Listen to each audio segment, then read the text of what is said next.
about systems and how trauma is also how it informs the creation of our systems. But then you're as a kind of an historian, you speak about a cycle of cultures going through different stages, and the worrisome stage is the one where we cherish sports people and I think musicians and actors. Yes, yeah, and so I found this very interesting. Not only interesting, first of all, deeply resonant, and but also it's interesting that we see that symptom exactly in our time very prominently. Yeah. And maybe you can speak a little bit to the like how cultures start to disintegrate or fall apart or dissolve when a certain quality is being expressed. Because what we're talking about is a historical pattern that is well established, right, well researched, of what every human civilization goes through from it's just the cycle of life. Every being alive goes through a cycle of birth, flowering, harvesting, decline, and death, rebirth. You know, the Greeks had this clear, even Isaac Newton, when he proposed his earth-changing theories, science believed in the golden age that had happened long ago. So everything is cyclical. So let's just start with that reality, right? So this applies to civilizations and societies as well. And there's been enough research done now, really starting at the turn of the 20th century with Arnold Toynbee and probably Greek historians that I should be quoting here as well. People have always been interested in understanding the cycles in order, hopefully, to transcend them. So in our culture, we have a completely different model. We don't believe in cycles. We believe in unending progress. It's only a 300-year-old idea, but it's so deep in many psyches, especially American psyches, that life will just get better and better because we're the ultimate of our species. We're the highest point of evolution of the human species, not only all the other species. And we can make this work. Whatever mess we create, we can find a way out of it with our technology, right? And this is just pure bullshit, basically. It's a great deception. It's still very prominent in everyone who right now is using the breakdown caused by COVID or accelerated by COVID. COVID kind of pushed us ahead. There were already these things happening, but it just gave us a big shove into the chasm of collapse, I think. But people are already saying, this is a great opportunity. We're going to create a new world. We're going to do this. We're going to do that. There's a big opening. Let's get together. Let's organize. Let's plan. And I just keep saying, we first have to get through collapse, people. We don't know what this feels like. We first have to go through the loss of systems supporting us, the increased number of migrations that will happen because of famine. We haven't any idea what climate crisis is. We do have some idea. It's too fearful to even look at.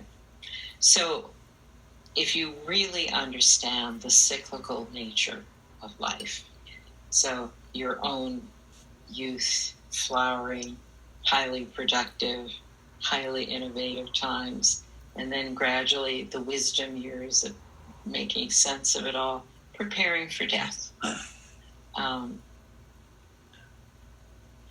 We need to be respectful and applying this life process. What is so interesting about the pattern of collapse, which I did describe in detail in my 2017 book, Who Do We Choose to Be, that the pattern of collapse is down to precise details. So every culture in its last, what Sir John Glubb described as the age of decadence, worship celebrities. They worship sports stars, actors, and musicians. Every culture does that. And when I read the pattern, I have to keep reminding myself and my readers, this is not about us. This is what happens all the time. So what's the value of a pattern? Well, I think you should respect it. I think you should realize that your own rejection of it is purely suicidal. We don't stop history. I mean, history was created by human beings, and we always form the same responses. And we go from the golden age of idealism and just sacrificing for the common good, and gradually the merchant class takes over, consumerism rises, and every generation expects more and more while giving less and less. That is the pattern of history of human civilization. It's so well documented. I'm only describing it based on wonderful research of many, many others. So what it has raised for me is the question of, assuming we all want to make a difference, all those who are now working to grasp after, well, we're going to create a new world. Finally, we get a chance. I want to honor their intention and their desire to contribute and their open-heartedness here. But you have to realize where we are. I mean, you can't just decide without understanding the general context, the greater whole of what's going on, all the dynamics and forces at work over which we have no control. Climate is one of them. So is greed. So is a lack of leadership. We have no control, that we don't have the leaders we need at this point. And the ones who appeared get shot down or assassinated very quickly. So my whole work with Warriors for the Human Spirit is, we are all people who want to make a difference. We've made difference in our careers, our life up till now. But what is the difference that we can make now depends on how much we take in and perceive the context of what's going on, all the forces at work. And so when I apply, this is going back to my own work now, when I apply the pattern of collapse over our current civilization, and it fits like a beautiful silk glove, it's just where we are. That gives me the ability not to just feel traumatized or destroyed by grief or anger. Those emotions are still part of my daily life. But I also have great clarity now. Okay, I see what's going on. I stay tuned into what's going on. Now, how can I serve people? How can I relieve the suffering, relieve the fear, relieve the anxiety of people who don't have this perspective? They're just suffering. And they're not, they have no way out, really. They don't have these practices of awareness or spiritual grounding. They're just suffering. And then we have the physical suffering caused by famine and floods and natural disasters. So the question is, what is the difference that we can now make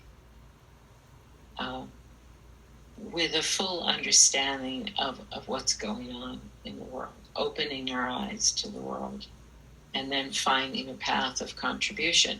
So this is not the time, seems to me, very clear to me, is not the time when we can innovate. This is the time when a lot of people are using the word hospice. That was a term I introduced many, many years ago.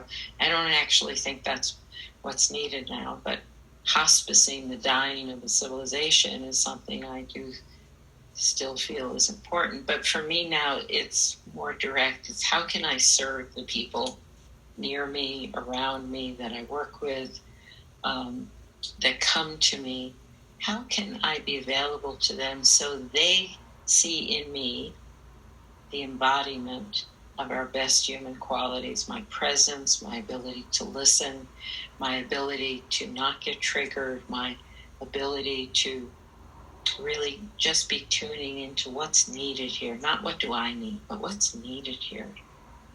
And then from that, on a daily, moment by moment basis, I find deeply rich and meaningful and joyful work. But I'm honoring where we are. There will be a golden age coming.